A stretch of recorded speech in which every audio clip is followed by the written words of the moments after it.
নমস্কার, কেয়ার চ্যানেলে তোমাদের সবাইকে স্বাগত জানাই। চলে এসেছি একটা রান্নার ভিডিও নিয়ে। এটা হলো রান্নাঘরের খুব স্পেশাল একটা জিনিস, মশলা। এই মশলা নিরামিষ হোক বা আমিষ, যে কোনো রান্নার স্বাদ এক নিমিষে চুটকিতেই বদলে দেবে। তো সেই মশলা রান্নাঘরে তো রাখতেই হবে, তাই না? আমি তো রাখি। আর তোমরা কি রাখো? অবশ্যই কিন্তু জানাবে।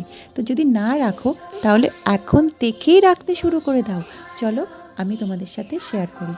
শুকনো লঙ্কা, সাদা জিরে, তেজপাতা, ধনে, মৌরি, রাঁধুনি, কালো জিরে, গোলমরিচ, দারচিনি, এলাচ, পাঁচফোড়ন।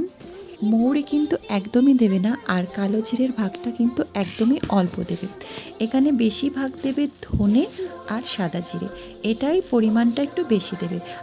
এরপর একটা একদম শুকনো কড়াই নেবে, কড়াইটা গরম হওয়ার পরে আলাদা আলাদাভাবে ভেজে নেবে কোনটা কোনটা একসাথে ভাজবে আর কোন কোন জিনিসগুলো আলাদা আলাদা ভাজবে আর কোন কোন জিনিসগুলো একসাথে ভাজবে আমি তোমাদের সাথে শেয়ার করব। প্রথমে আলাদা ভাজবে সাদা জিরে, ওটা হালকা হালকা দেখবে ফ্লেভারটা খুব সুন্দর একটা ফ্লেভার আসলে বন্ধ করে দেবে। তারপরে আলাদা আলাদা করে ভাজবে তোমার গিয়ে ধনেটা আলাদা ভাজবে, সাদা জিরেটা আলাদা ভাজবে, আর একসঙ্গে ভাজবে এলাচ, শুকনো লঙ্কা, তেজপাতা, দারচিনি। এগুলো তোমরা একসাথে ভাজতে পারো। দেখো, শুকনো খোলায় আমরা শুকনো কড়াইতে আমরা হালকাভাবে টেলে নেব।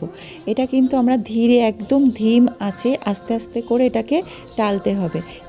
গ্যাসের ফ্লেমটা কিন্তু একদমই বাড়াবে না, তাহলে কিন্তু পুড়ে যাবে আর ফ্লেভারটা একদমই ভালো আসবে না, জিনিসটাও কিন্তু পুরো নষ্ট হয়ে যাবে।